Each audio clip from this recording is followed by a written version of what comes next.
Boa noite, Alê. Boa noite, Rosana. É uma alegria estar aqui com vocês, com todos os amigos aí que certamente estão nos acompanhando nessa noite tão agradável de estudos do Espiritismo. Muito obrigado pelo convite, é uma alegria estar aqui com vocês. Olha, eu que sou grato por ter a sua presença aqui, você sabe o quanto você é importante para nós. Ainda mais nesse tema, não tive dúvida, né? Essas duas pessoas são chaves para esse tema. E eu quero já startar nosso resenha com uma pergunta muito básica, né? No livro O que é o Espiritismo, aliás, fica até o convite aí, todo domingo nós temos o estudo sequencial às 17 horas do livro O que é o Espiritismo. Então nós vamos encontrar no terceiro diálogo, o padre, né? Um parágrafo no final que enfatiza esse primeiro contato com a teoria nas obras fundamentais, e Kardec diz que dissemos que o melhor meio de se esclarecerem sobre o Espiritismo é estudar previamente a teoria. Então, nós vamos começar com a Rosana. Rosana, por que o Espiritismo é uma doutrina que deve ser estudada? Por que não é possível extrair o conhecimento que proporciona somente, às vezes, numa leitura rasa das obras de Kardec? Por que estudo? Para a gente começar e o pessoal já ir se situando no tema da nossa live. Vamos lá. Legal, Ale, muito importante que você começou falando do livro que é o Espiritismo. Então, a gente já começa falando umas coisas que nós, né, algumas dicas que a gente já pode dar, né, que é a leitura do que é o Espiritismo, que é um livro que muitas vezes as pessoas deixam ele de lado, às vezes começam a ler pelo livro dos Espíritos e não lê o que é o Espiritismo, então já fica a nossa... Pelo menos a minha primeira, acho que a do Cosme também, a sua, né, Ale? Tanto que o Ale faz o estudo do que é o Espiritismo no domingo à tarde, é ler o que é o Espiritismo. Quem está começando a estudar a doutrina agora, leia o que é o Espiritismo.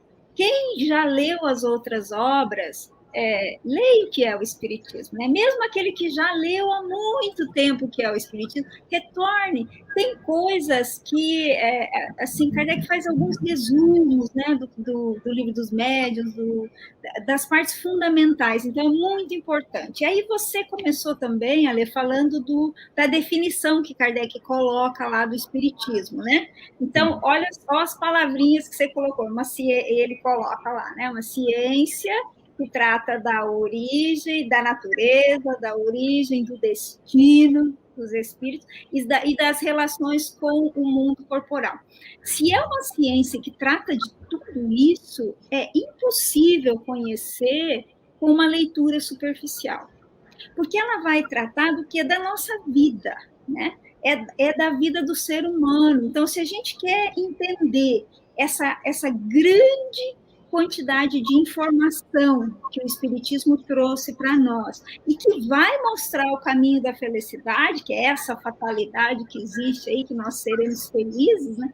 Mas para a gente aprender esse caminho e para a gente entender por que nós estamos aqui, por que a gente sofre, né? Qual é a causa das diferenças que existem, tudo isso que trata, né, desses temas de origem, destino, natureza, né, e para acalmar o nosso coração, para fazer com que a gente passe aqui pela Terra com mais segurança, com mais tranquilidade. Para abarcar tudo isso, não tem como fazer sem estudo, e sem um estudo sério. Acho que hoje a gente vai falar bastante disso, né? Então, eu acho que a minha primeira resposta a isso é necessário estudar, porque é uma ciência, e a ciência a gente não pode, você mesmo leu, né? Não se aprende a brincar, né? Então, a gente precisa ter um estudo muito sério, é um estudo para a vida. Você falou que o Cosme estuda há 30 anos, né? Eu estou aí por aí. É que ele começou bem cedo, o Cosme, por isso. Ele começou assim, eu também, bem recém-nascida. Então, é para a vida toda. Eu acho que é isso.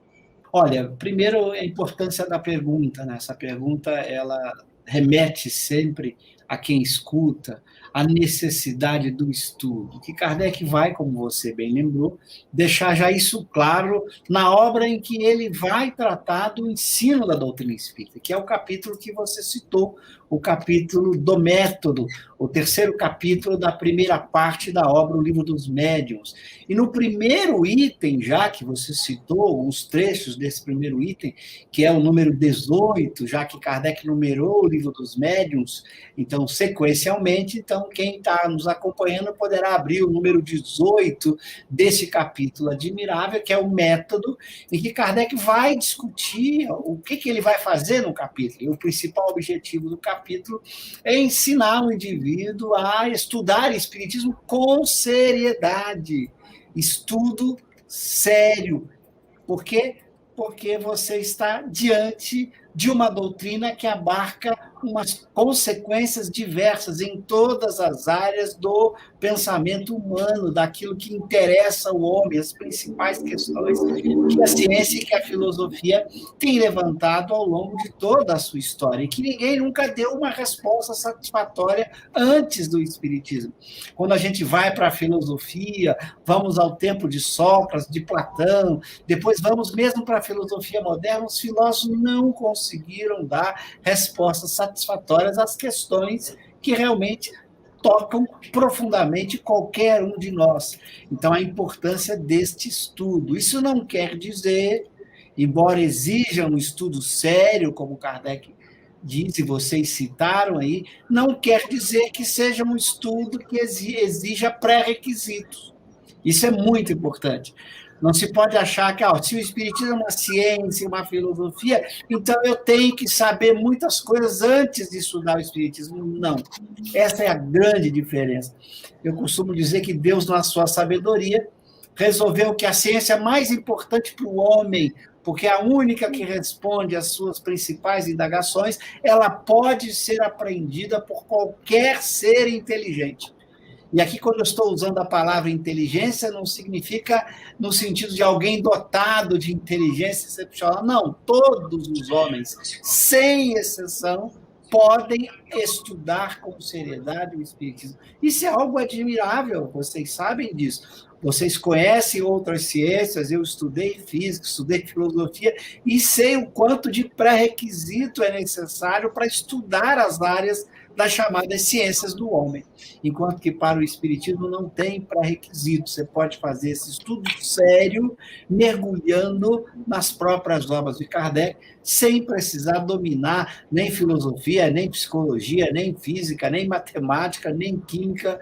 Basta ter boa vontade para prestar atenção, por meio do diálogo, da conversa, você aprende e estuda com seriedade o espiritismo, ok? Não, perfeito, professor. Muito bom mesmo, muito bom mesmo. Continuando, tá? Kardec, no livro Viagem Espírita, de 1862, lá no item Instruções Particulares, em resposta a algumas questões propostas, ele vai falar sobre a formação dos grupos e das sociedades espíritas. E ele vai dizer assim: recentemente formaram-se alguns grupos especiais, cuja multiplicação jamais deixaríamos de encorajar. São os denominados grupos de ensino. Então, vamos lá. Ensinar conota lecionar, dar aula, assim, isso a grosso modo, tá? O professor, às vezes, usa determinada metodologia, tem alguns que passam tarefas, sei lá, ainda, né? Controla, às vezes, a frequência, a avaliação, o desempenho, né, em geral, desses alunos. Deve-se fazer isso também nos centros espíritas? Vamos com a Rosana novamente. Será que esse sentido, né? Será que este é o sentido que Kardec, Rosana, atribui à palavra ensino, ao fazer referência aos grupos de ensino da doutrina espírita? Ah, legal, Lê. Não, né? Não é como o ensino professoral, profissional ou de professor que a gente conhece e que a gente tem na nossa sociedade. Não é dessa maneira. Ele vai explicar isso, né? O Cosme falou desse capítulo do método do Livro dos Médiuns, é onde ele vai tratar desse assunto. Então, não é, ele usa essa palavra, mas ele chama atenção, e aí vale a pena a gente ler o capítulo todo, ele chama atenção que não é, porque nós não estamos formando profissionais, né? Nós vamos,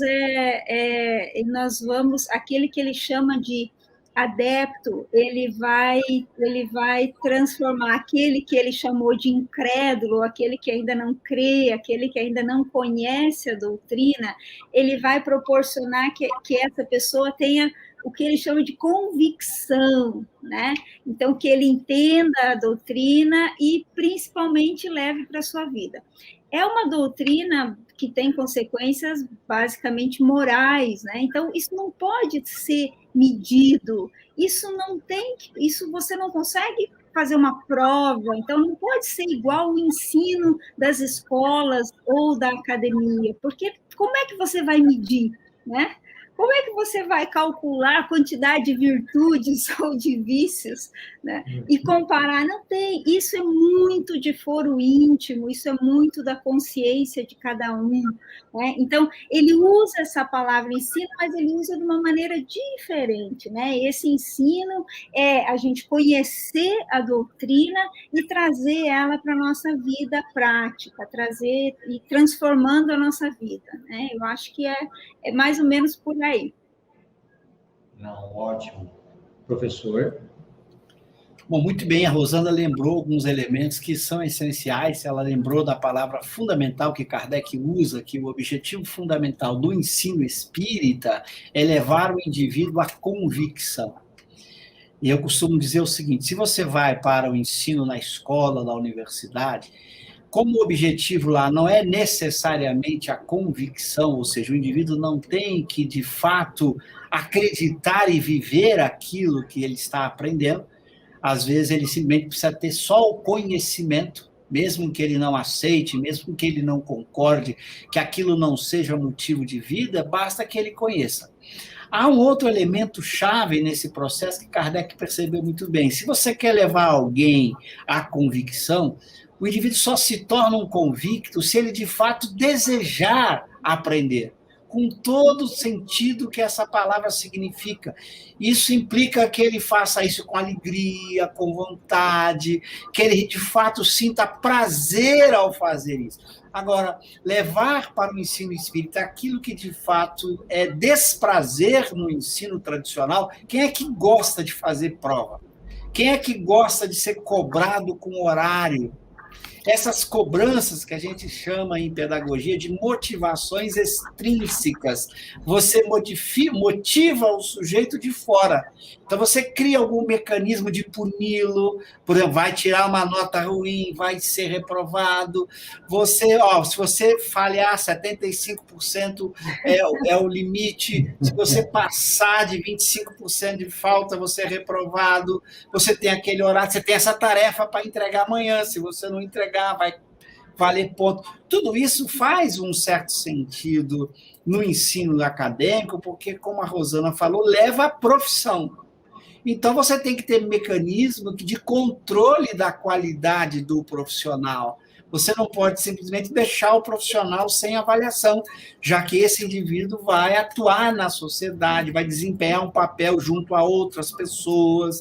Ele tem que ser responsável por aquilo que ele vai botar em prática na sua profissão. E como profissão, ele cobra. Ao cobrar, ele pode ser responsabilizado pelo mau serviço que ele presta. Então, faz sentido mecanismos de motivação extrínseca ou motivação de fora na academia. Mas com o espiritismo é diferente, ninguém vai ser profissional espírita que vai ganhar alguma coisa para exercer o espiritismo, não é isso. Então, você tem que levar para o ensino espírita aquilo que não é desagradável. Ou seja, o indivíduo tem que ter vontade de estudar, porque é maravilhoso estudar o espiritismo, é gostoso estudar. Ele não precisa de hora, eu vou estudar por 1 hora que está suficiente. Não, ele vai estudar a vida inteira. Ele vai aproveitar o tempo livre, porque isso lhe dá prazer, lhe dá alegria. E aí está o grande desafio da casa espírita, do grupo de estudo. Qual é? Já que eu não posso criar motivações extrínsecas de fora, eu tenho que trabalhar apenas com a chamada motivação intrínseca dentro do sujeito. E aí é mais difícil, né? Porque é mais fácil dizer para o seu filho, você vai estudar porque você tem prova amanhã. Ele senta, vai estudar, porque ele queria fazer outra coisa, ele não estava afim de fazer matemática, de fazer a lição de matemática, de física ou de química. Mas não, amanhã tem prova, amanhã você vai ser avaliado, não. Então, como você não pode, não deve usar mecanismos de motivação extrínseca, o desafio é maior. Você tem que mostrar a beleza da doutrina, como é lindo, como é agradável, como é gostoso estudar Espiritismo. E isso, como a gente sabe, como professor, é bem mais difícil. Olha a dificuldade de um professor de matemática fazer o aluno gostar de matemática. Só que gostar de espiritismo é mais fácil do que gostar de matemática. Então, é mais fácil você usar técnicas de motivação intrínseca para ensinar o espiritismo do que ensinar física e matemática, ok? Então, eu diria que o principal elemento é essa preocupação no ensino espírita da gente tocar profundamente o coração do aprendiz. Ele tem que perceber que a doutrina espírita é para o bem dele, mas não é pelo bem material dele, é para o bem espiritual, ou seja, para um bem maior, que vai fazer com que ele tenha no futuro uma vida muito melhor. Não se trata de resolver problema social, corporal, isso é muito pouco. Se trata de resolver um problema maior, de mundo interior para a sua vida eterna. Então, a gente tem que tomar todo esse cuidado para que ele não desanime, para que ele não fale, eu não vou lá na casa espírita porque a pessoa fica vigiando se eu cheguei 10 minutinhos atrasado, depois ela fica fazendo muita pergunta para saber se eu sei ou não. Preocupado com isso, o Kardec vai definir o verdadeiro espírita não pelo conhecimento, mas por aquilo que ele fez com o conhecimento, ou seja, pelo poder que o conhecimento teve nele de realizar a sua própria transformação moral. Então, veja a sabedoria de Kardec. Uma vez que ele pega aquilo que o conhecimento produz como efeito, o indivíduo, então, sabe que ele não vai poder enganar ninguém. Só ele vai saber se ele, de fato, está ou não vivendo aquele conhecimento que ele aprendeu, ok? Ótimo, professor. Aliás, Ale, posso fazer um comentário? Claro. Que eu lembrei agora da questão 841, que é um dos lugares onde Kardec fala que a convicção não se impõe, né? E ele fala um pouquinho do ensino, e ele diz assim, ensinai a exemplo de Jesus, né? Então, o Cosme estava falando, eu estava lembrando dessa frase, né? Que tecnologia, ou que método, ou o que Jesus usava, né? Então, assim, e aí, Kardec, os espíritos respondem, né, usar a fraternidade, né, sem violência, sem impor, né, então é isso, olha como Jesus ensinava, né, tá certo que a gente está um pouquinho longe, mas ele é nosso modelo, ele é nosso guia, então a gente tem que procurar essa motivação intrínseca que o Cosme estava falando, era o que Jesus fazia, né? Só de chegar perto dele, de ouvir poucas palavras dele, as pessoas já se encantavam, né? Então, o estudo da doutrina espírita, a gente tem que fazer isso também, né? A gente tem que encantar as pessoas com a nossa convicção e com o nosso exemplo, né? Quando tem um amigo que fala assim, tem que ter brilho no olho, né? Então, é esse brilho no olho, né? Essa expressão que vem da nossa alma, daquele que já estudou um pouquinho e já consegue colocar ela na vida.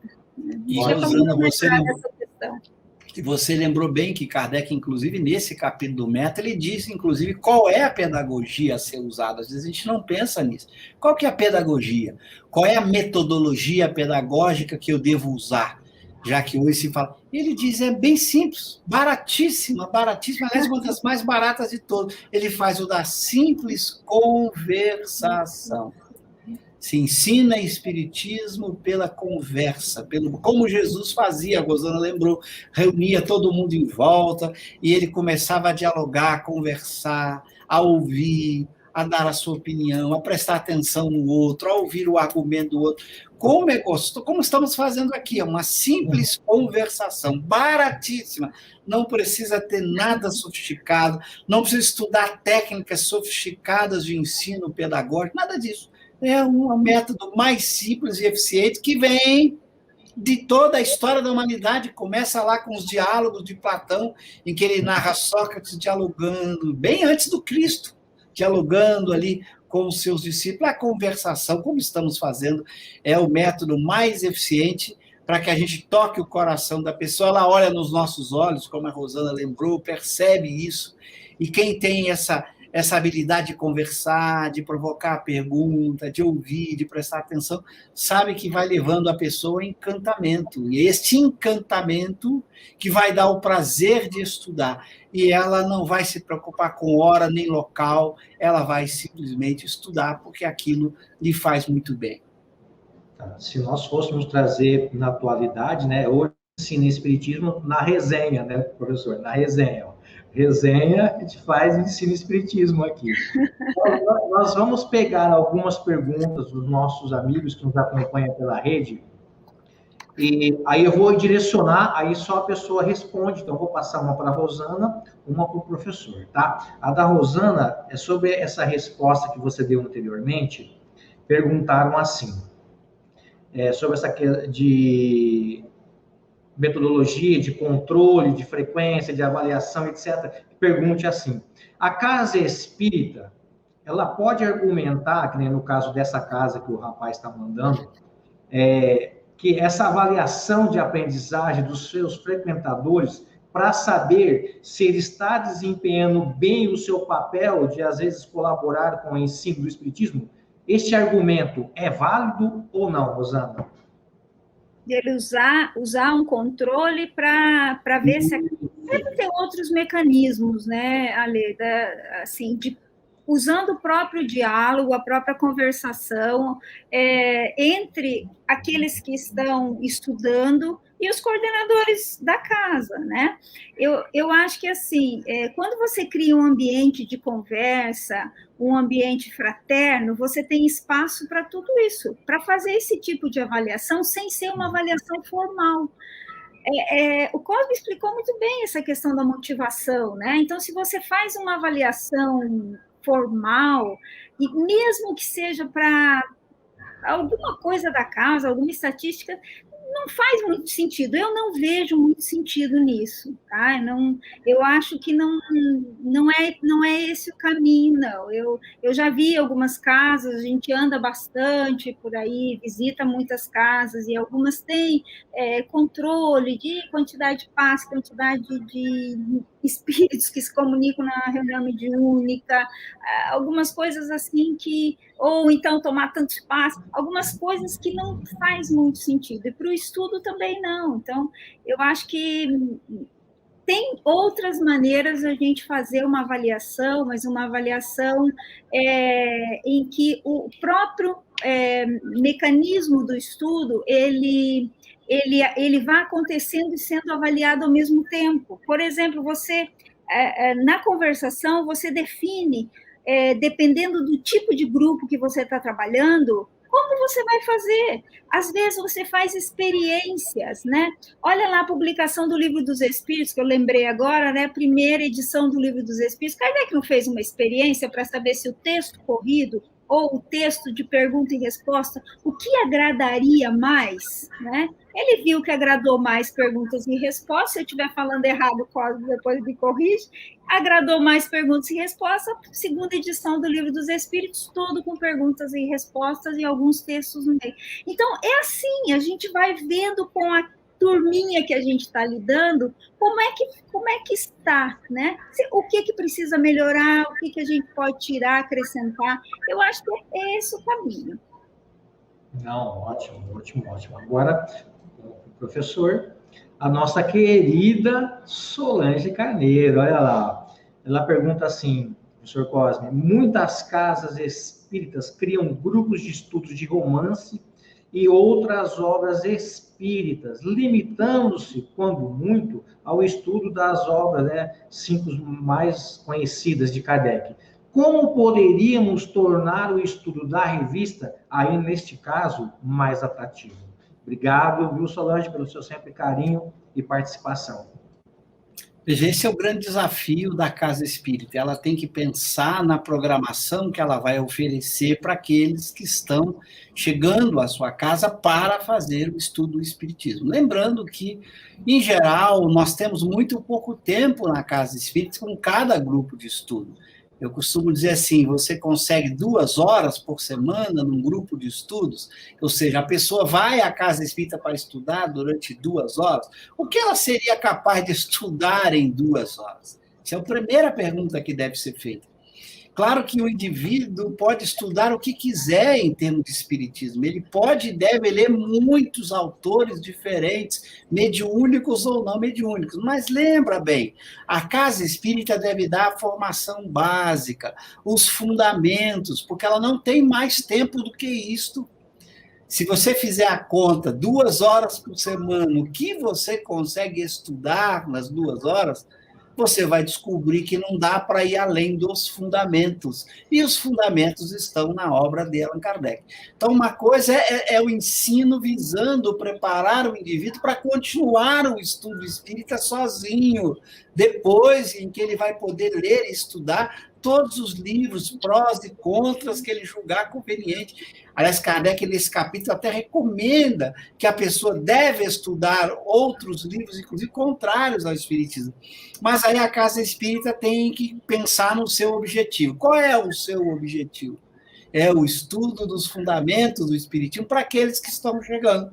O indivíduo está chegando, precisa conhecer esses fundamentos. Vai fazer um grupo de estudo, é fundamental olhar para as obras que Allan Kardec colocou, que são 22 livros. Não são apenas 5. E as revistas espíritas de que fala a Solange, elas são essenciais para o estudo, porque elas ajudam a entender as outras obras.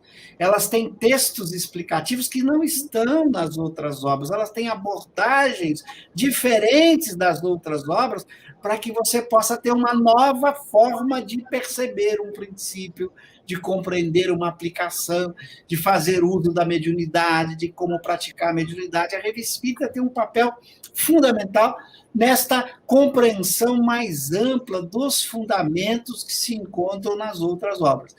Então, eu digo sempre, se você quer formar, e o seu objetivo é formar uma boa base de espiritismo, você tem que estudar as 22 obras de Allan Kardec.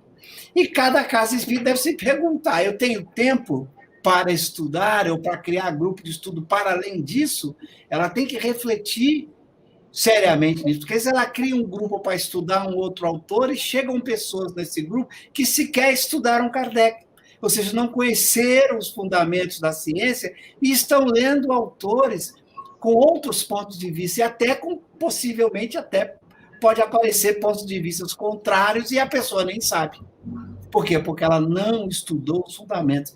Isso é assim em toda a ciência. Se você vai estudar, por exemplo, física na universidade, os primeiros cursos, aquilo que vocês são os fundamentos dessa ciência. Você vai primeiro aprender as teorias bem consolidadas, para depois você ler os críticos, as contribuições complementares. Primeiro a base tem que estar bem sedimentada. Então, agradeço a oportunidade da pergunta aí da Solange, para lembrar que dentro da base estão as revistas espíritas, elas fazem parte desses fundamentos. E eu diria, vai ser muito difícil dar conta de 22 livros com 2 horas por semana apenas, né? Então, que a gente concentre, tenha foco.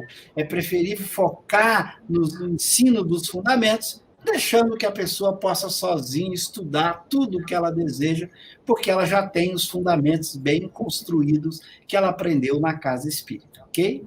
Muito bom, professor, muito bom, mas sempre muito ponderado, sempre muito lúcido. Continuando, então, com o nosso roteiro, Rosana, no processo ensino-aprendizagem, podemos destacar 4 elementos que são fundamentais. O objeto de ensino e os seus objetivos, o indivíduo que aprende, o sujeito que ensina, ou no caso, orienta, e o método de ensino. Rosana, pergunta é, Kardec faz uso desses 4 elementos? Ele faz sim, Ale, lá no capítulo, nesse capítulo do método, né? Do livro dos médiuns, quando ele vai falar do método, ele faz uso, não com essas palavras, né? Eu estudei pedagogia também, então a gente usa isso, quem lida um pouco com o ensino-aprendizagem, né? Qualquer trabalho que você vá ler, ele vai tratar. Alguns falam de 4 ou 3 elementos, alguns falam do contexto também, então varia um pouco. Mas Kardec usa isso porque, na verdade, é isso mesmo, né? A gente tem que olhar o que nós vamos estudar, que é o objeto de estudo, então. Cosme comentou na pergunta anterior, é o espiritismo, né? Então, assim, o que nós vamos estudar? São os fundamentos da doutrina, até porque o tempo realmente é curto. E as outras coisas a gente tem em outros locais. Agora, espiritismo é a casa espírita. Tem que ser o estudo principal de uma casa espírita, tem que ser o estudo do espiritismo, da doutrina. A gente vê muito isso, Ale, com um grupo de jovens, né? Assim, às vezes os jovens, porque são jovens, né? Às vezes querem fazer outras atividades, ótimo, devem fazer, mas quando a gente está dentro da casa espírita, a gente tem que estudar espiritismo, né? Então, o que estudar é o espiritismo. Outras coisas a gente pode até fazer, né? Se o jovem quer ficar muitas horas dentro da casa espírita, ou nós mesmos, né? Nós nos ocupamos, alguns aposentados, né? A gente se ocupam ou ficam na casa espírita muito tempo, e tem muitas atividades que a gente pode fazer lá dentro. Sim, que bom, que bom. Mas lembrando que a atividade principal é o conhecimento do espiritismo. Porque às vezes as coisas vão acontecendo na vida das pessoas, os problemas chegam, e a doutrina poderia dar a resposta, e como a pessoa não estudou, né, tem a resposta para a vida, a pessoa não estudou e não sabe. Né? Tem pessoas que não sabem da existência e do seu relacionamento, ter um relacionamento íntimo com o seu anjo guardião, né? Então, assim, a gente acaba perdendo isso.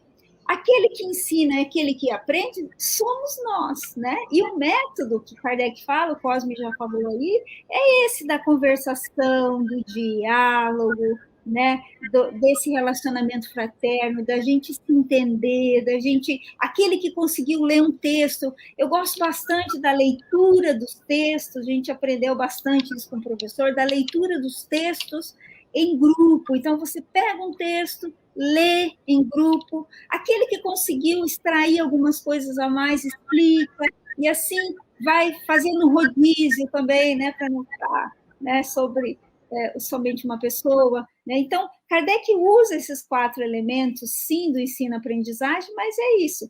É importante também a gente conhecer o perfil do grupo, né? Por isso que eu quis falar dos jovens ou dos idosos, ou então, quando a casa espírita é num local, às vezes, de periferia, ou então num centro de uma cidade, um centro de São Paulo, vai ser diferente, né? A maneira que você vai estudar em cada lugar. Ou então em outro país, né? A gente vê que os países né, têm maneiras ou costumes diferentes, né? Mas Kardec usa sim, né? E só que com outras palavras. Não, a Rosana pegou os elementos essenciais. Eu exploro, inclusive, no meu livro Ordem Didática, eu tenho um capítulo em que eu mostro como dentro do texto do Kardec se encontra o que a gente chama a pedagogia clássica, né? Essa visão clássica da relação ensino-aprendizagem, que é a visão que vem desde a Grécia Antiga, né? De você ter elementos nesse processo, que é um processo extremamente rico e que exige muita criatividade de todos, porque você não é uma ciência exata, arte, é uma arte de ensinar.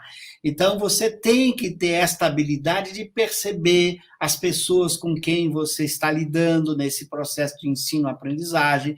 Por isso, Kardec se preocupa em estudar quem é o incrédulo, que é aquele que você vai tentar transformar em adepto. Você é um adepto que vai tentar ajudar o incrédulo a conhecer o espiritismo para virar um convicto, para virar um adepto. Então, você tem que conhecer quem são, que tipo de incrédulo, você tem pela frente. Dependendo do incrédulo, você vai ter que alterar a sua estratégia, de que maneira você vai conduzir o texto que vai escolher, a forma como o diálogo e a conversação vai proceder, o tipo de argumento que você vai usar. Então, esse é o papel daquele adepto que tem essa tarefa de estar ali orientando aquele processo de ensino, aprendizagem, para que ele possa conduzir com mais eficiência esse processo. Porque esse é o grande desafio. Claro que todo mundo pode se reunir conversando simplesmente, mas quando a gente planeja melhor essa conversa, esse diálogo, você é muito mais proveitoso. A escolha dos textos, a sequência a ser adotada, a partir dos elementos que os próprios adeptos trazem. Se você tem um grupo já maduro, de pessoas que já estudaram as obras fundamentais e querem aprofundar mais ainda as questões, aí você tem um grupo diferente, você vai ter que ter uma estratégia própria para isso. Mas é um grupo iniciante que está começando agora, de que maneira conduzir, qual texto escolher, como conduzir a conversação, quem vai ser as pessoas que vão estar ali juntos, mais experientes, que vão conduzir o processo. Então, é isso que se faz quando você leva a sério essa arte de ensinar e vai buscar traçar as estratégias adequadas para isso, utilizando o conhecimento simples de bom senso, que todos nós temos, né? É o diálogo do pai com o filho, é o diálogo do amigo com o amigo, mas ele sabe que com cada filho, com cada amigo, esse diálogo vai ter condições diferentes, porque o Kardec chama o perfil do incrédulo. Mas também você precisa conhecer os adeptos. Kardec observa muito bem, porque, de acordo com o adepto, você vai ter que se preocupar. Olha, que aquele é um adepto que gosta muito de quê? Só da parte da ciência espírita. Ele gosta dos fenômenos, ele gosta de tratar da interação com os espíritos, de tentar entender a mecânica dos fenômenos. Isso é muito natural. Tem pessoas que procuram, estudam o livro dos médios e pegam tudo quanto é literatura específica de estudo de fenômeno, porque ela gosta. Mas se esse é um adepto, ele não pode estar num grupo iniciante, porque ele vai tentar fazer com que o grupo só se preocupe com esta visão, não vai ver o espiritismo em todos os seus fundamentos, como uma ciência mais ampla, como uma filosofia, como uma ética. Então, Kardec também se preocupa em que quem está responsável por esse processo de ensino-aprendizagem também olhe para os adeptos, para aqueles líderes, para aquelas pessoas que vão desempenhar ali o papel do orientador da aprendizagem. Eu costumo dizer um grave problema que às vezes acontece quando, por exemplo, as crianças, pessoas despreparadas. Esse aqui, ele chegou, ele já leu um pouquinho, ele vai lá fazer essa liderança ou vai cuidar deste ensino para aqueles adolescentes ou para quem está chegando. Muito cuidado, porque essa pessoa, às vezes, não tem o preparo suficiente. Então, Kardec se preocupa muito, por isso, nesse capítulo do Método, ele estuda o perfil dos incrédulos e estuda o perfil dos adeptos. A gente ia perguntar, mas por quê? Porque ele está preocupado que aqueles que lideram têm que conhecer os próprios adeptos. E a pergunta que foi feita aí anteriormente, quando alguém levantou essa questão, e a Rosana respondeu muito bem, mas eu tenho que avaliar os adeptos, mas a avaliação não é avaliação de provinha, é essa avaliação mais rica do diálogo, da conversação e do diálogo aberto, franco, sincero. Acontece muito que a gente, às vezes, não gosta de ser franco, não gosta de ser sincero. Você pode ser franco e sincero, mesmo com afeto, com carinho, sem perder a brandura, mas não pode deixar de ser, de chegar para você ainda não está preparado para desempenhar essa função. E nesse diálogo, aquele que está na liderança sabe, olha, pensa bem, reflita bem, vamos preparar um pouquinho mais, mas eu acho que aqui você teria mais eficiência para desempenhar, porque às vezes a pessoa, nem ela sabe muito bem, ela se coloca à disposição de servir, mas ela mesma tem dificuldade de saber, e às vezes empolgada ela quer entrar naquilo que ela ainda não está preparada. Então, os dirigentes, aqueles que estão na liderança, têm que ter toda essa habilidade para conhecer bem os adeptos e saber, olha, esse adepto aqui não dá para aquilo, esse dá para aquilo outro, esse aqui ainda precisa de mais amadurecimento, de mais experiência. Então, isso é fundamental, é assim que a gente aprende o processo de liderança. O verdadeiro líder é espontâneo, natural, não precisa fazer prova, nem avaliação, as pessoas vão reconhecendo pelo bom desempenho, por aquilo que ele tem realizado. E a gente encontra isso em toda a liderança no mundo espiritual, que não é por democracia, por votação, por escolha, por provinha, né? os espíritos superiores têm entre si diferenças que são reconhecidas naturalmente. Você está diante de um espírito que sabe mais que você sabe disso. Você reconhece a liderança dele, a sabedoria dele. Você não precisa, vamos votar para ver quem é o governador do planeta. Não faz nenhum sentido, né?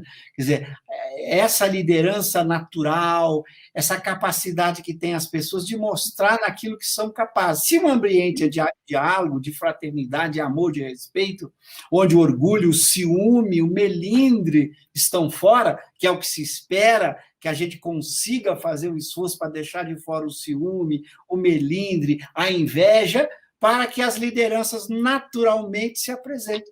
E você reconheça a alegria de você estar diante de alguém que pode lhe ajudar, que sabe mais, e você reconhece isso com humildade, sem nenhuma necessidade de alguma avaliação para isso.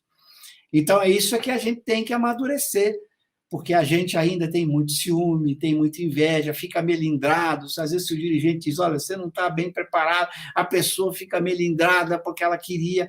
Então, esse é o maior desafio no estudo dos adeptos por parte daqueles que estão na liderança, porque eles têm que saber colocar as pessoas nos lugares certos, nas diversas atividades de uma casa espírita. Então, a Rosana lembrou, Kardec coloca os adeptos, que você tem que conhecer, os incrédulos. Esse método é o mais simples, que é o método da conversação, que serve para tudo, para avaliar adepto, incrédulo, para ensinar, é o diálogo, é a conversação. O objeto, ela lembrou, que é o espiritismo, e o objetivo, que é a convicção. Essa é fundamental. E você reconhece quando a pessoa é convicta na forma de ser, de falar, de se expressar, de reagir com o outro. E às vezes ela decorou, ela sabe de cor todas as questões dos espíritos, mas 20 minutos de conversa com ela ou de convivência, fala, não entendeu ainda a doutrina. Então, são esses elementos que são essenciais para você ter uma casa espírita ensinando o espiritismo da melhor forma possível. Não é que a gente tem que ser perfeito, não, todos nós somos imperfeitos, mas a sinceridade, a humildade, reconhecer, olha, estamos juntos, vamos aprender junto, vamos crescer junto, cada um reconhecendo quando o outro consegue dar a sua contribuição melhor. Então, desse jeito, todo mundo cresce. Mas, para isso, é preciso humildade, é preciso controlar o ciúme, a inveja, o melindre, o orgulho, para que todo mundo possa colaborar uns com os outros, transformando a casa espírita em um lugar extremamente agradável e eficiente no ensino e principalmente na vivência espírita. Olha, aproveitando, vamos buscar lá no chat uma pergunta interessante. Relacionando a sua fala, professor, o nosso querido William falou da arte, o Cosme falou sobre a arte de ensinar, mas o que pode nos dizer sobre a arte de aprender? Obrigado, viu, William? Obrigado pela sua presença e carinho sempre. Muito bom. Essas duas questões estão sempre unidas, né? O ensino e a aprendizagem, por isso que os especialistas dizem que é um binômio que não se separa nunca, né? Ensinar e aprender acontecem simultaneamente. E aquele que melhor ensina é aquele que melhor aprende.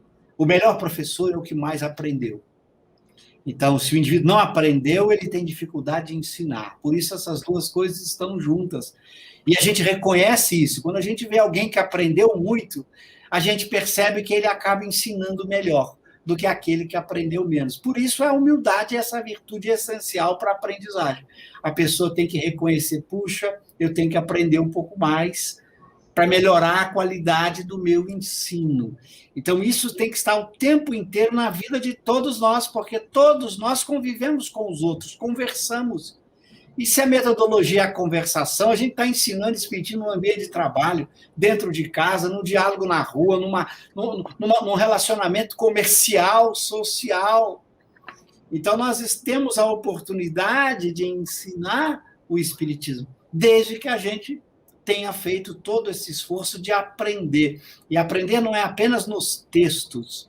Os textos são peças fundamentais. A gente precisa ler os grandes autores. E os melhores autores do espiritismo estão nas obras de Allan Kardec. Ler com muita atenção, para que a gente possa ver os exemplos que eles dão. Por que Kardec se preocupa tanto com muitos exemplos, com colocar mensagem dos mais diversos espíritos? para que a gente pudesse ter uma reflexão mais ampla e utilizar todo aquele conteúdo para refletir sobre nós mesmos. Será que eu estou, de fato, aprendendo, ou seja, vivendo aquilo que eu estou tentando ensinar?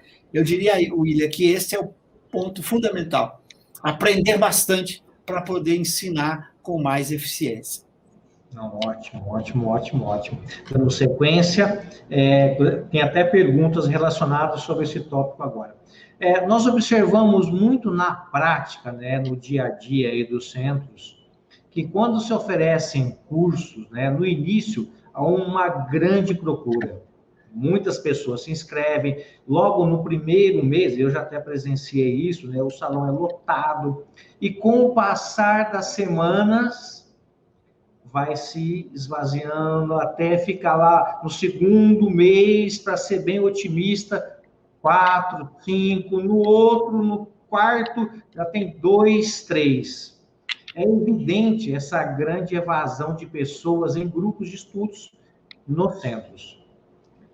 Como fazer um estudo bom, atraente, agradável e profundo ao mesmo tempo? Será que só o método de ensino e aprendizagem é o suficiente para isso? Há outros fatores? Rosana, qual deve ser a motivação para o estudo mais aprofundado e sério, né, da doutrina espírita? Essa pergunta também responde a do nosso querido Douglas, também, que fala sobre isso. Vamos lá. Acho que o Cosme já falou um pouquinho da motivação, a gente já comentou, e ele acabou de falar agora também na questão anterior, quando ele fala do perfil do incrédulo, né? Então, entendendo o perfil do incrédulo, ou seja, daquelas pessoas que chegam na casa espírita ou que começam a estudar, que também tem muitas pessoas que chegam e conhecem a doutrina e não se encantam e se afastam, né? Como tem aqueles que são... Kardec classificou isso, né? Aqueles que são os entusiasmados, né? A gente lembra e pode relacionar também, Ale, com a parábola do semeador, eu lembrei dela também, né? Que é aquela, né? Que é aquele que joga a semente e vai caindo em alguns lugares e às vezes não brota, né? Então, a gente não tem que estar preocupado com a quantidade de pessoas, né? Até Kardec lembra isso, que grupos menores, grupos que conseguem ter uma afinidade maior, desenvolve uma fraternidade, se respeitam, têm empatia, conhecem um pouco, se conhecem, são grupos que acabam durando mais, né, e se tornam amigos para a vida, né, assim como a gente tem amigos espíritas que a gente começou a estudar juntos e aí passou, né, então, eu acho que isso é bem natural e a gente não tem que estar preocupado, nem tanto, né, claro, tudo isso que a gente já falou com o método que Kardec, né, nos indica, que é a conversação, né, esse diálogo fraterno, mas não está preocupado tanto com a quantidade, e sim de mostrar, a gente que conhece, que já estudou um pouquinho, de mostrar que essa doutrina está trazendo coisas melhores para a nossa vida, mudou a nossa vida, fez com que a gente enfrentasse os problemas. Eu acho que essa é uma grande maneira de divulgar, né? A pessoa olha para o nosso comportamento quando a dor chega, quando né, a gente perde um familiar, quando uma doença chega, quando uma dificuldade...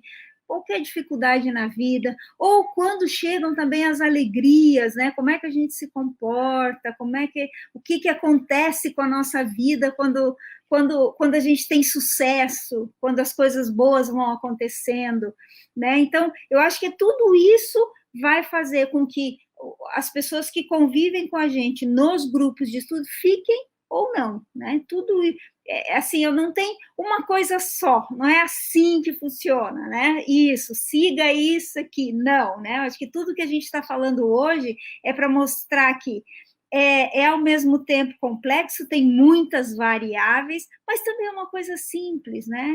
E que é para tocar o coração. E o que toca o coração? É quando a gente faz com dedicação, quando a gente faz de verdade, quando a gente mostra que a gente quer aprender junto e que a gente quer melhorar, né? Melhorar esse nosso mundinho aqui fora, e principalmente melhorar o nosso mundo aqui dentro. Eu acho que quando a gente participa dos grupos de estudo na Casa Espírita, que é essa pergunta, né? Com essa disposição, você faz do grupo de estudo um grupo gostoso, atraente, alegre, fraterno, né? E que vai cumprir com os objetivos de a gente viver o Espiritismo. Professor, uma outra questão agora para o senhor responder.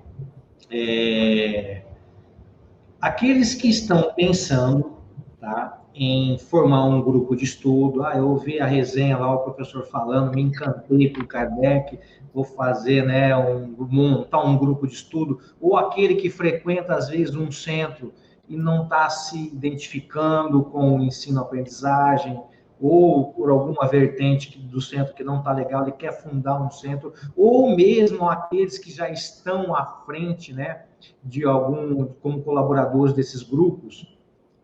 Por onde começar? Kardec sinalizou uma ordem de estudos das obras fundamentais? Se afirmativo, qual e por quê? Muito bom, Ale. Veja, Kardec fez isso nesse capítulo que a gente já citou aqui várias vezes. Ele disse que nesse capítulo o objetivo dele é orientar sobre a melhor maneira de se ensinar o Espiritismo para levar o indivíduo à convicção.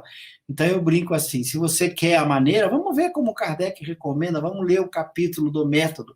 Então, a primeira sugestão que a gente dá para a pessoa que estude com atenção esse capítulo, porque o Kardec oferece a orientação, e ele dá mesmo uma sugestão de ordem das obras dele. Ele recomenda começar pelo que é o Espiritismo para o iniciante, aquele que não conhece Espiritismo, é a melhor obra para começar.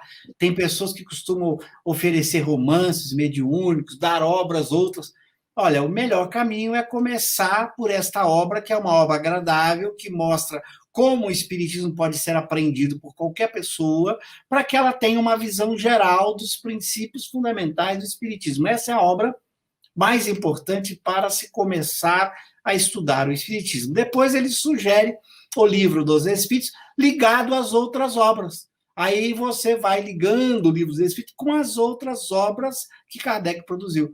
Daí porque a gente fez a Kardecpédia, né, em que nós somos ligando todas as obras, em particular o Livro dos Espíritos. Cada pergunta, cada item do Livro dos Espíritos está ligado com as outras obras para que a pessoa possa estudar os 22 volumes de uma forma agradável, tomando o Livro dos Espíritos como referência temática. É uma boa sugestão, porque no Livro dos Espíritos estão todos os temas fundamentais do Espiritismo, estão em O Livro dos Espíritos. Impressionante como Kardec conseguiu abarcar o conjunto de todos os princípios mais importantes do Espiritismo, os principais temas estão todos ali. Então, se você usa a estrutura da própria obra Livro dos Espíritos, você vai abarcar o conjunto principal de temáticos.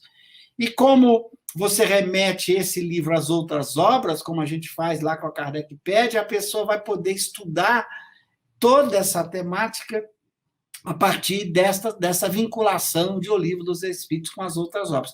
Kardec, então, sugere ele mesmo a sequência de suas próprias obras. Foi essa sugestão que nos levou a fazer a Kardecpédia. Ele falou, vamos implementar o que Kardec sugere lá na Kardecpédia. Inclusive, quando você abre a Kardecpédia na primeira página, o livro inicial colocado lá é o que é o Espiritismo. Você tem ali para estudar exatamente na própria ordem que Kardec colocou. Mas eu queria, aproveitando aí, Ale, já que o tema aí ficou muito interessante da questão anterior, dessa motivação, e isso que a Rosana observou muito bem, são pessoas diferentes que às vezes chegam, não se encaixam, mas a Casa Espírita, os dirigentes, aqueles que estão atuando no ensino espírita, têm que obter esta avaliação crítica para perceber se de fato é um problema do perfil dos adeptos ou um problema da forma como está sendo conduzido aquela atividade. Isso é muito importante, porque às vezes a atividade também é conduzida sem olhar o perfil dos incrédulos. Por exemplo, se você coloca pessoas que já leram as 22 obras, ela vai lá numa reunião de estudo para ouvir o sujeito, explicar as questões dos espíritos, às vezes de uma maneira até ruim comparado ao que ela já sabe, é claro que ela não vai ficar. Percebe? Ela vai falar, eu estou aqui, vou ficar 2 horas para ouvir aquilo que eu já sei. Não faz sentido nenhum. Então, aquela pessoa que está ali na reunião, ela está colocada num grupo de estudo errado. E ela não teve nenhuma orientação. Então vamos fazer um grupo de estudo para esses que já conhecem mais as obras e que se sentirão motivados a fazer um outro grupo. A Rosana lembrou, citando Kardec fala dos pequenos grupos. Os pequenos grupos podem acontecer até dentro de uma casa espírita. Pequenos grupos de estudo, de acordo com o perfil dos incrédulos, para que você facilite quem está prestando atenção. Eu tenho certeza, tem várias pessoas nos ouvindo aqui que eu conheço, que estudam espiritismo há muitos anos. É claro que se essa pessoa vai numa reunião de estudo para ouvir o que ela já conhece, ou às vezes até a pessoa despreparada nessa conversação, é claro, não faz sentido a pessoa continuar, porque ela vai se sentir perdendo tempo. Então, todo esse cuidado tem que ter. Nós sabemos de tudo isso, que às vezes tem incrédulo, que é como a Rosana lembrou na parábola aí do semeador, que é uma semente que cai no pedregulho, não vai vingar de jeito nenhum. O sujeito foi ali para resolver seu problema material, vai descobrir que ali não vai resolver. Ele foi ali achando que ali ele vai encontrar facilmente o céu, sem esforço nenhum. Chega ali, ele percebe que ele tem que enfrentar os vícios, conquistar as virtudes, vencer os seus defeitos, e aí ele descobre, é melhor ir embora daqui, porque a minha consciência está doendo. Tem todo tipo de incrédulo, tem aquele que não gosta de estudar nada, ele quer fazer trabalho material apenas, ele não gosta de fazer nenhuma reflexão. Então, há pessoas de todo tipo. Claro que tem que ser observado isso, por isso Kardec estuda os incrédulos, para que quem está na liderança saiba colocar os incrédulos também nos lugares certos, né? Senão, a pessoa vai desanimando, a pessoa não vai sentindo motivada a continuar, porque ela sente que ela está perdendo tempo. Então, todo esse cuidado de observar bem os incrédulos e fazer a autoavaliação da equipe. A equipe que está ali na liderança tem que se reunir regularmente e fazer uma autoavaliação. Gente, por que está tanta gente indo embora dos grupos? Por que está tendo tão alta evasão? Qual é a razão de fato? Para poder atacar o problema conhecendo a causa. Senão, a gente não vai melhorar a eficiência no ensino dentro da casa espírita, ok? Isso, muito bom mesmo. Rosana, quer complementar alguma coisa? Não, acho que é isso mesmo. Então, nós vamos trazer do chat agora uma pergunta para a Rosana e uma para o professor. A Rosana, nossos queridos lá do Espiritismo Sul, um grande abraço a todos aí, obrigado pela sempre participação com a gente aí. Rosana, o estudo virtual veio para ficar? O Paulo, nosso amigo lá do IDEAC também. O estudo, olha, eu acho que sim, né? Acho que o estudo está aqui, né? Olha nós aqui, né? Cada um num canto do país ou num canto do mundo, né? E a Kardec pede, o que o Cosme estava falando, acaba fazendo isso, mostrando isso, né? Então, gente do mundo inteiro acessando, estudando, fazendo o seu estudo à sua maneira e conectando pessoas, né? Eu acho que o estudo virtual veio para ficar assim, e já a educação tradicional já usa, né, os cursos à distância há muito tempo, né? Os cursos de EAD, né? Então, há muito tempo. Então, e hoje, agora com a pandemia, esse último ano nos empurrou, né? Se nós espíritas estávamos assim um pouco reticentes, a gente veio com medo de tocar em computador e tal, né? Agora a gente levou um pontapé, né? Vai.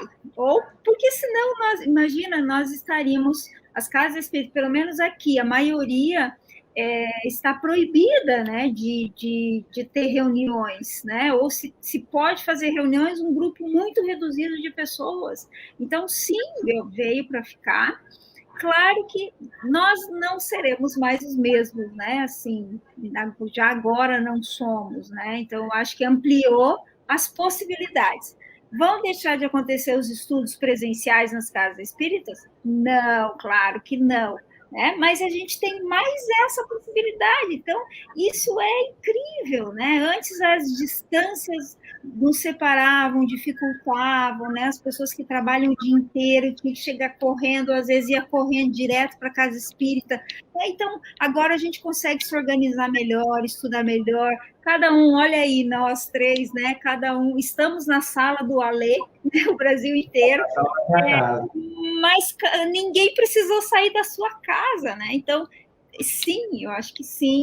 E aqui, ó, como nós estamos aqui, nós estamos estudando, conversando, usando o diálogo, muita gente fazendo pergunta, ao mesmo tempo a gente está com os livros abertos na Kardecpédia, puxando textos.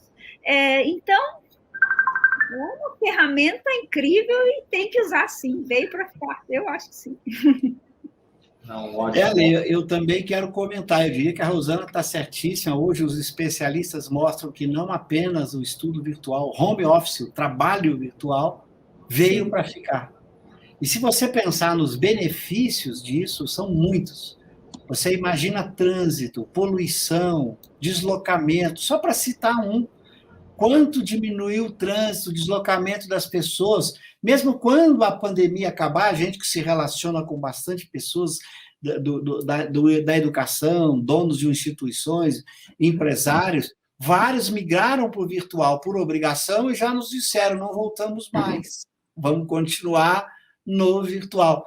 A tecnologia do virtual, ela em um ano avançou o que ela demoraria talvez 10 anos para avançar. Então, veja que é uma providência divina. Às vezes, uma coisa que é ruim também produz uma motivação humana para que o ser humano faça algo bom em cima, e nós estamos aí fazendo isso.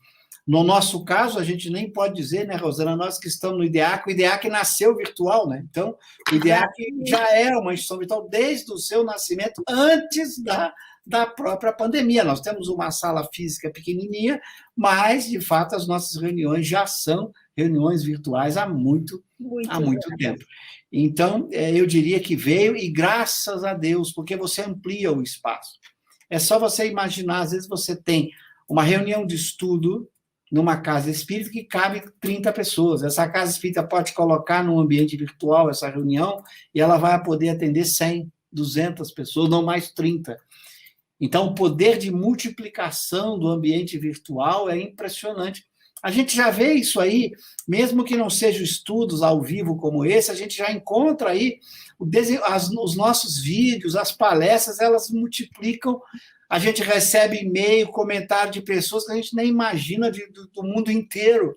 Então, você imagina o que é isso, a velocidade de divulgação do conhecimento hoje, graças ao virtual. Ainda bem que veio, e ainda bem que vai ficar na dimensão que deve ficar. Não vai acabar o ensino presencial, porque as pessoas também gostam de se encontrar, gostam de se abraçar da convivência, mas vai ampliar a forma de acesso ao conhecimento espírita, como já está ampliando. Isso não vai voltar jamais.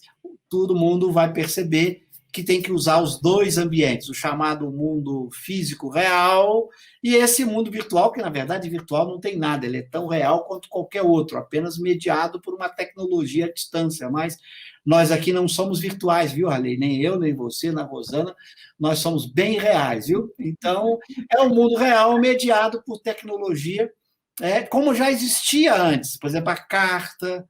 Kardec usava o ensino mediado por tecnologia, as correspondências, as cartas que ele trocava com os leitores.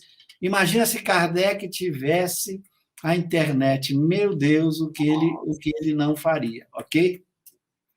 Aliás, aproveitando a evidência na imagem, o nosso querido Ricardo Gonzalez, a pergunta é: por que as casas espíritas estão obrigadas a fazer escola e não podem participar de outros grupos se não fez determinado estudo?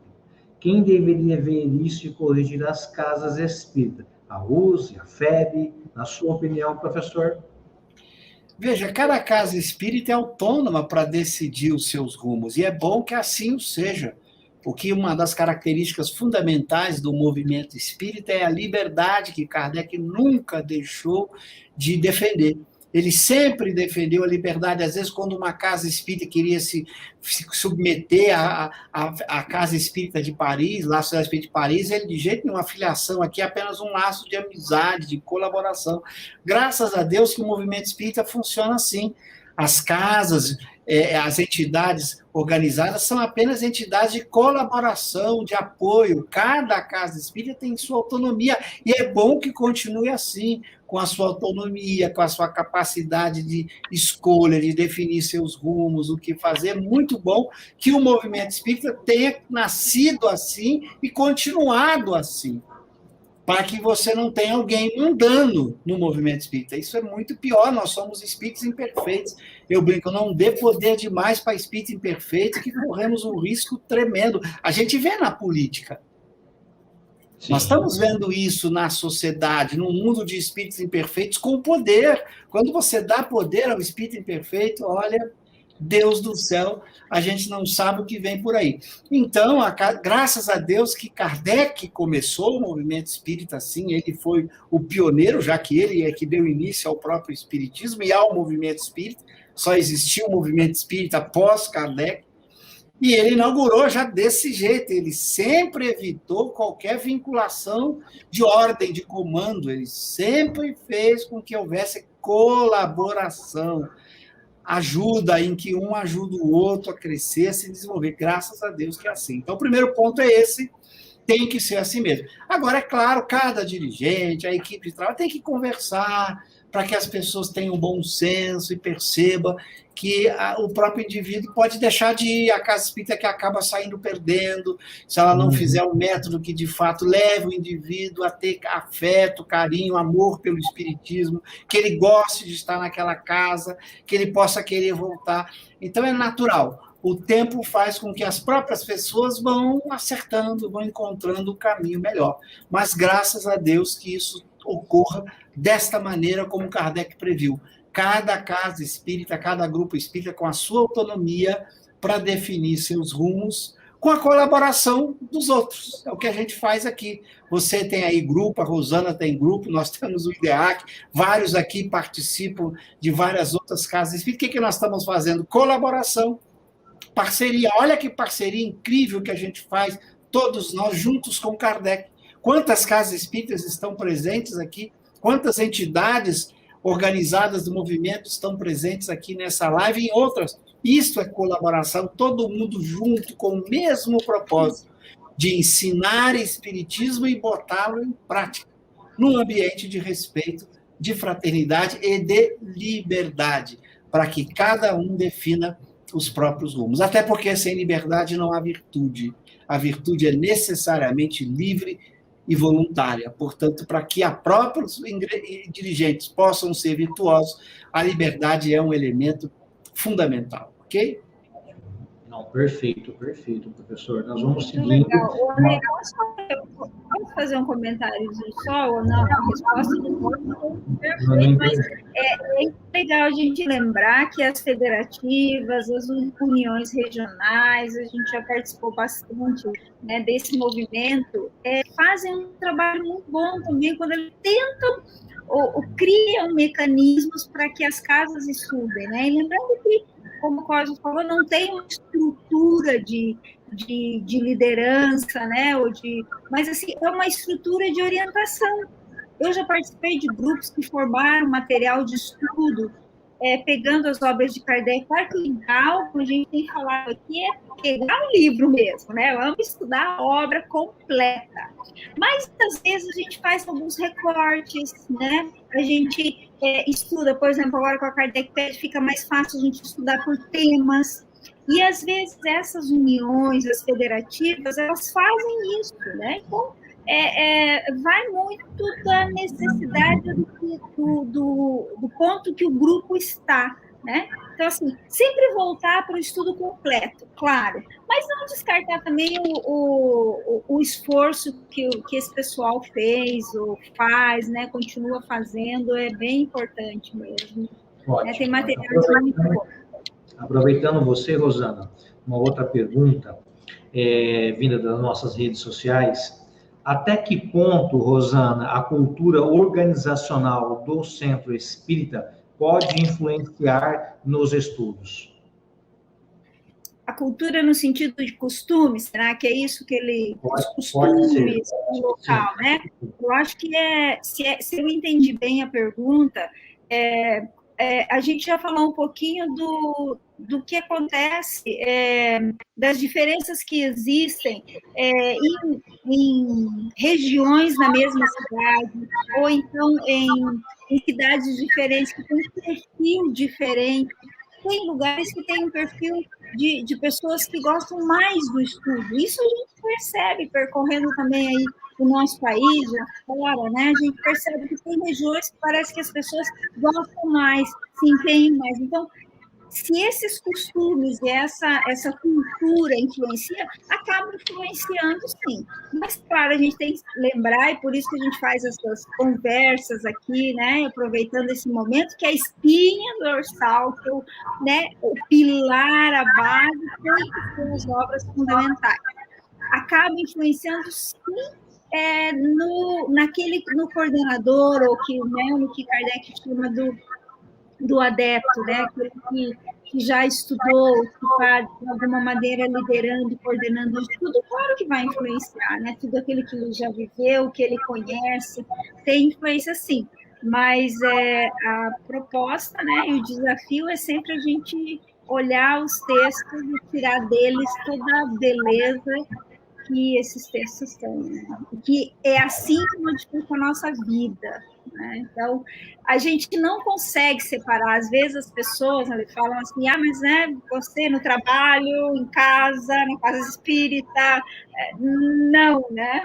Não é bem assim, né? Às vezes a gente tem comportamentos diferentes, mas nós somos uma pessoa em diversas áreas de atuação, né? Então, eu acho que tem influência, sim, se eu entendi a pergunta, mas a gente tem que olhar para o ensino da doutrina espírita.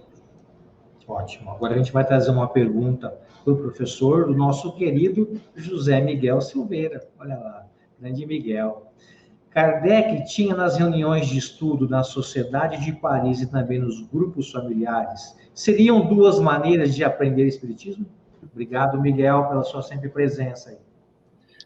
Obrigado, Miguel. Muito boa pergunta. Na verdade, você lembra um aspecto fundamental da aprendizagem e da vivência espírita. Ela deve ocorrer em todos os nossos ambientes de vida, principalmente esses dois ambientes fundamentais, que é a casa espírita, onde nós convivemos e aprendemos as bases aí do espiritismo, e a continuação desse estudo nos nossos lares, onde a gente tem ali a oportunidade, junto com filhos, com parentes, com pessoas amigas, continuar esse estudo espírita. Isso é muito importante, porque, como eu disse, se você vai à casa espírita, num grupo de estudo, você não vai passar muitas horas lá, você passa mais horas em família. Então, você pode aproveitar esse tempo em família para estudar, para aprender. Hoje a gente percebe, às vezes, as dificuldades que as famílias estão tendo de se reunirem, pais com filhos, amigos, parentes, uma dificuldade muito séria. A gente está perdendo a força que é esse encontro no seio da própria família, muito importante, onde ali estão pessoas que se amam, que se respeitam, que têm afinidade. Então, é muito mais propício, como diz, até para o aprofundamento do estudo. Por quê? Porque você está num ambiente de afinidade de pessoas amigas. E veja a responsabilidade dos pais, né?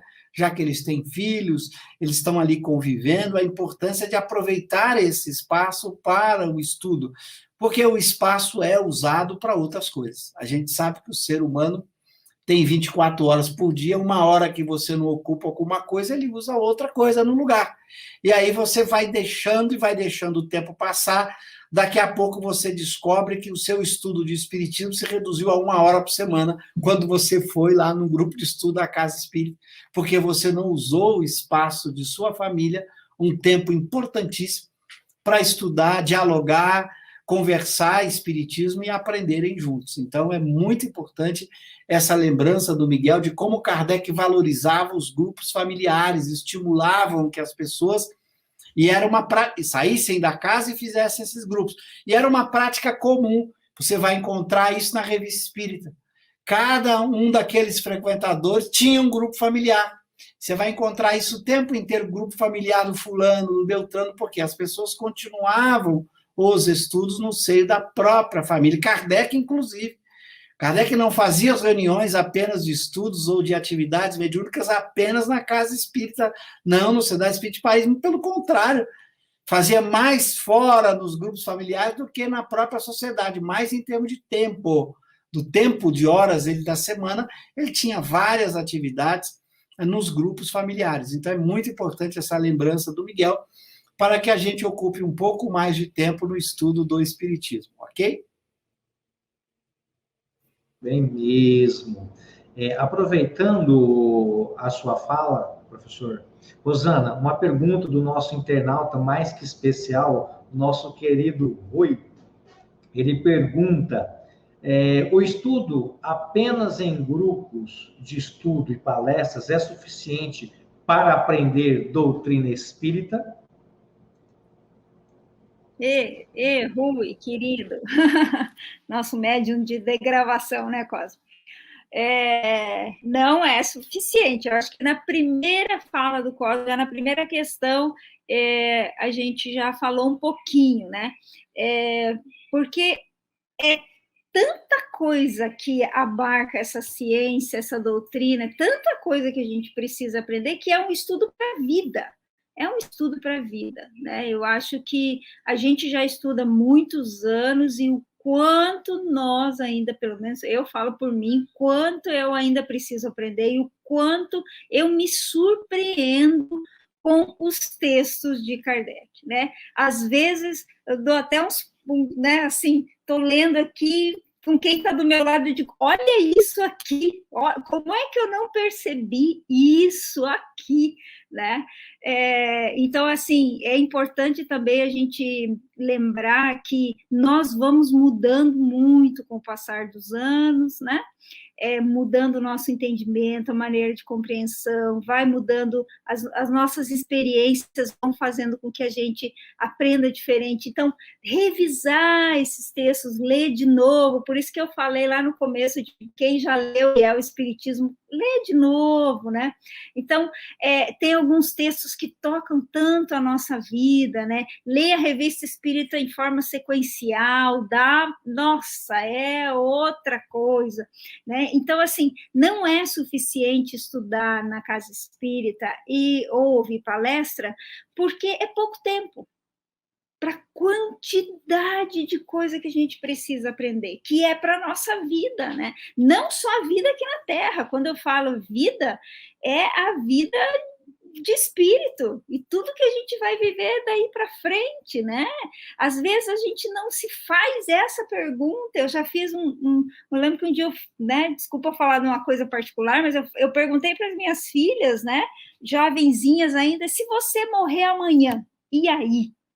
Primeira coisa, ai mãe, né? Mas a gente precisa se perguntar, e aí, né? E aí, eu já parei para pensar o que acontece, o que tem depois, quem está me esperando, o que eu levo, como é que eu chego lá, como é que vai ser, né? Então, assim, são tantas coisas que a gente precisa pensar para a nossa vida, trazer para a nossa vida, que 1, 2, 3 horas por semana na casa espírita não dá.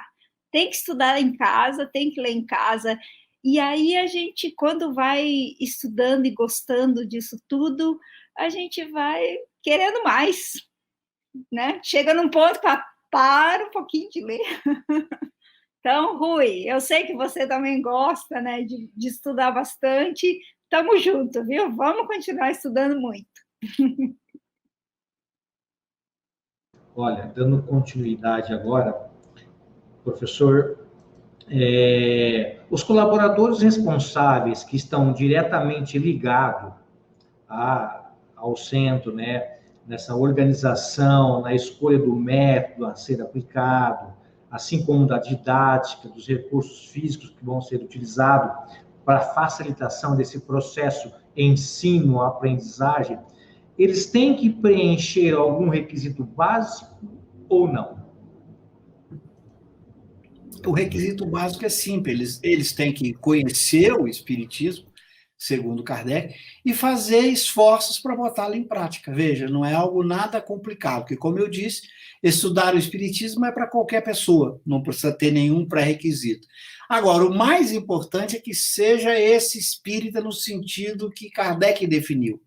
Aquele que se esforça dia a dia para vencer as suas más inclinações. Veja, não é uma exigência de ser alguém já da segunda ordem, espírito bom, espírito que não tem vícios, nada disso, mas alguém que todo dia está se esforçando para ser melhor do que no dia anterior, para combater o ciúme, a inveja, a mágoa, a raiva, o ódio. Ser essa pessoa disposta a aprender, ou seja, aquele que está na liderança tem que se esforçar bastante para aprender mais, para que ele possa ensinar mais. Então, eu diria que o pré-requisito para todo mundo que está nas tarefas aí de liderança, em qualquer setor na casa espírita, em qualquer setor aí no movimento espírita, é ter esse esforço, essa boa vontade de ser melhor todo dia, utilizando o conhecimento espírita como uma ferramenta mais importante para fazer a sua própria transformação moral. Se ele aprende, se ele se esforça, ele vai desempenhar contento aquilo que ele se propôs. Rosana quer comentar alguma coisa sobre? Seu microfone, Ru? Aí. Não, acho que é isso mesmo. O Cosme falou numa questão anterior que nós estamos o tempo inteiro aprendendo e ensinando, né? Então, procurar estudar e vivenciar é uma doutrina que é da prática, né? Não é para a gente deixar ela na prateleira, como os meus livros aí, não. É para a gente colocar ela na nossa vida, né? Não sei se vocês notaram, mas olha, a gente estava conversando antes, os livros da Rosana estão todos deitados porque ela não lê. Então, ela coloca eles deitados para descansar e não lê, tá? É só para fazer enfeite na prateleira. Eles descansando aí, né? Vou ter que arrumar essa estante agora. Bem lembrado, professor. O professor é bem... virginiano é bem observador. Mesmo. Não, na verdade, Ale, os livros da Rosana estão deitados porque ela usa tanto que eles ficaram cansados, então ela bota eles para descansar, né, Rosana? Exatamente. Então, tudo amarrotadinho, coitadinhos. Professor, aproveitando o nosso querido Pablo Henrique.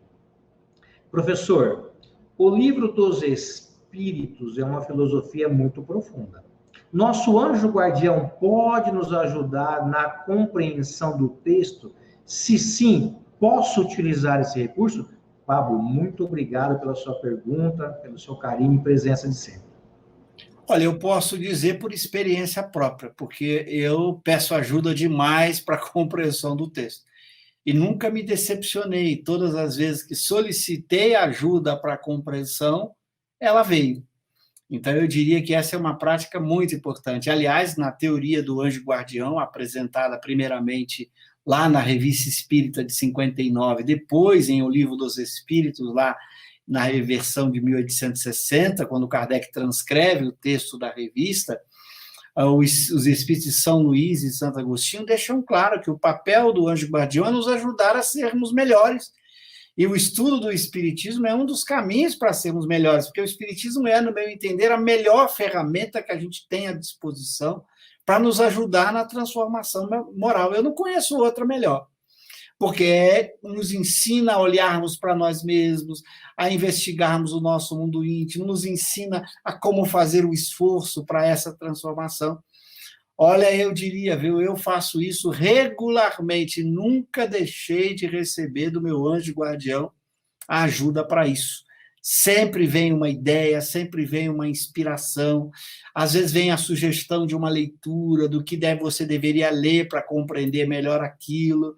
Então, é muito importante a gente consultar o anjo guardião para tudo aquilo que diz respeito à alma, que é o conhecimento, o mundo moral, vencer as paixões, os vícios, tudo isso diz respeito à alma, e essa é a missão deles, diz lá São Luís e Santo Agostinho, nos ajudar nesse crescimento. Então, use e abuse do anjo guardião, no bom sentido, que você só vai sair ganhando com isso. Muito bom mesmo. Aproveitando, vamos lá agora. Rosana, vamos lá. Como sabemos que há uma diversidade de realidades que se estabelece por todo esse nosso Brasil e até fora dele. Cada um com suas características, dependendo da sua, talvez, localidade, costumes, como você bem colocou, regionais, etc, etc. Mas, como podemos organizar os grupos de estudos nos centros espíritas? Gostaria que você trouxesse alguma dica, alguma proposta, visão ou uma experiência que vise melhorar essa estrutura de estudo dentro dos centros espíritas.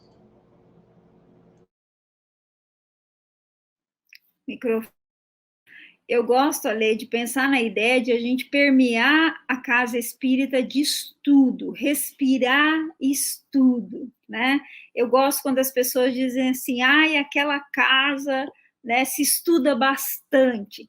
E aí a gente, de tudo que a gente já falou hoje, conhecendo os frequentadores, né, as diferenças de cada um, diferença de idade, diferença, como o Cosme lembrou bem, de conhecimento, daqueles que já estudaram bastante, aqueles que estão começando, iniciando, né,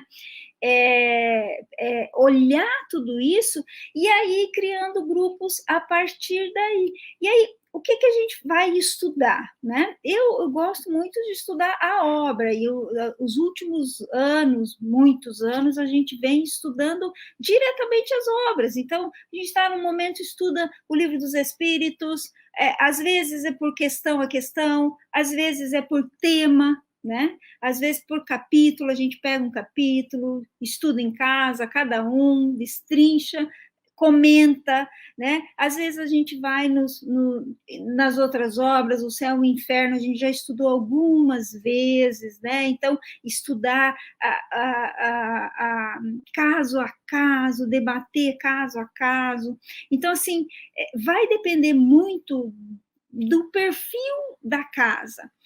Algumas casas, como a nossa aqui, a gente tem, no grupo, o grupo aqui de Londrina, tem num bairro, numa periferia, né? Então, frequentado por pessoas de outras religiões, mas que estão lá, é uma casa espírita. Então, nós falamos com todas as letras, estudamos com todos, estudamos, né, o espiritismo mesmo, né? Então, assim, não tem também aquela coisa de, não, aqui a gente fala, vamos estudar mais suave, não vamos tratar das questões. Não, é aquilo que a gente já falou, tem que o local onde nós vamos estudar a doutrina espírita é na casa espírita.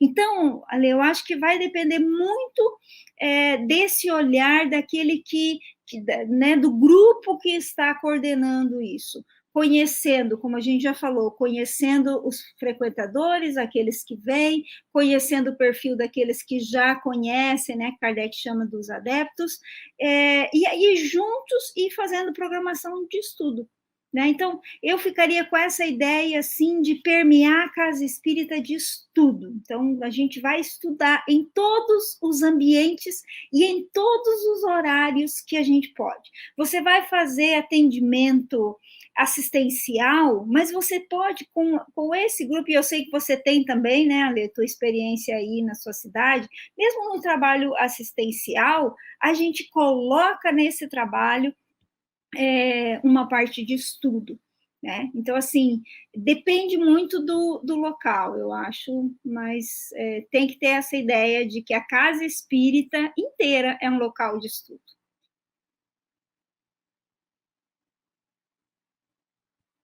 Gostaria de dar a sua contribuição? Eu acho que a Rosana tocou no ponto essencial. A gente tem que aproveitar a estrutura da casa para criar os grupos de estudos para que todos que estudam possam fazer as outras atividades. Porque qualquer outra atividade que se vai fazer na casa espírita depende de conhecimento. Qualquer que seja o setor, seja no setor de atividade assistencial, de recolhimento ao público, de atendimento a que chega, seja no setor, se a Casa Espírita também pratica o passe, qualquer que seja o setor, ou a reunião mediúnica, todos que vão estar em atividade têm que conhecer o Espiritismo. Sem conhecer, não dá para praticar. Como é que eu vou praticar uma doutrina que eu não conheço? Eu não estou falando aqui apenas do aspecto moral, não, de praticar a virtude, nada disso, de praticar também os princípios espíritas, todos eles de interação com os espíritos, conhecer o pensamento dos espíritos, os fundamentos da doutrina. Então, para isso, sem estudo, é impossível. O estudo é o pré-requisito para que todo mundo possa desempenhar melhor as diversas atividades de uma casa espírita. Não, perfeito. Aproveitando uma pergunta de um nosso internauta para o professor, qual é a relação, professor, entre coerência doutrinária e o processo ensino-aprendizagem?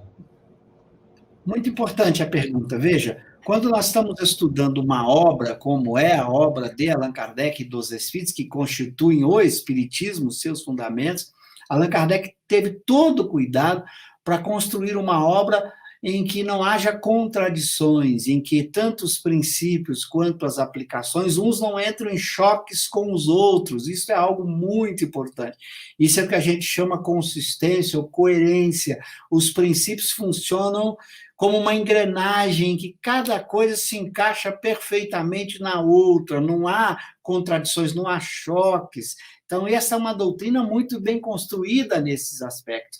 Então, se a gente seguir este exemplo, a gente vai usar essa estrutura bem construída para evitar que contradições ou incoerências possam surgir, porque senão você vai perdendo o controle desta ciência, dessa filosofia. Isso ocorre em todas as grandes ciências, quando uma teoria está bem sedimentada, todo cuidado para evitar fazer algo que contraria a teoria, até que tivesse um fundamento muito grande que pudesse botar a teoria para fora, jogá-la fora. Mas não é o caso. O Espiritismo está muito bem fundamentado em verdades muito bem estabelecidas. Então, este cuidado de manter essa coerência significa fazer com que os princípios fundamentais do Espiritismo e suas aplicações sejam levados a sério, como verdades, que se algum princípio ou alguma aplicação entrar em contradição, todo cuidado, porque você está violando um princípio, uma consequência que está muito bem fundamentado. Então, é esse cuidado da coerência para você evitar transformar o Espiritismo em alguma coisa diferente daquilo que foi construído por Kardec e os Espíritos, construindo outra coisa com o mesmo nome de Espiritismo. E aí você deforma todo o pensamento dos Espíritos, colocando coisas contraditórias com aquilo que está bem colocado na obra de Kardec. Então, tomando esse cuidado, a doutrina faz novas aplicações, novos desenvolvimentos, mas de uma forma controlada, mantendo os princípios fundamentais e suas consequências bem ligados entre si, sem nenhuma contradição, ok? Uma pergunta só que eu quero fazer para você, para a Rosana, para a gente encerrar. Por que Kardec? Porque o nosso propósito é estudar Espiritismo, e quem trouxe o Espiritismo para nós foi Kardec. Ah, mas foram os Espíritos? Sim, mas os Espíritos escolheram ele para ser aquele que na Terra fosse o responsável pelos textos que chegariam até nós como sendo o Espiritismo. Então, se Jesus, o Espírito de Verdade, o escolheu, porque sabia que nós precisávamos dele, do seu texto, já que se você acompanha a obra de Allan Kardec, o pensamento dos espíritos está lá, mas o texto é, na sua maioria, de Kardec. Então, ele foi, no meu entender, aquele que melhor compreendeu este pensamento e soube colocá-lo numa linguagem simples e profunda ao mesmo tempo para todos nós. Então, sem Kardec não tem espiritismo, porque Kardec criou o próprio espiritismo, a própria palavra espiritismo em francês foi por ele criada para designar essa doutrina. É claro que se desaparecessem todos os livros que ele produziu, claro que os espíritos iriam se comunicar para produzir novamente o conhecimento, porque o conhecimento é patrimônio de todo mundo, não está apenas nos livros. Mas, como não desapareceu e nós temos esses textos à disposição, a gente prefere ficar com ele, com os espíritos que o ajudaram nesse processo de nos trazer essas obras fundamentais.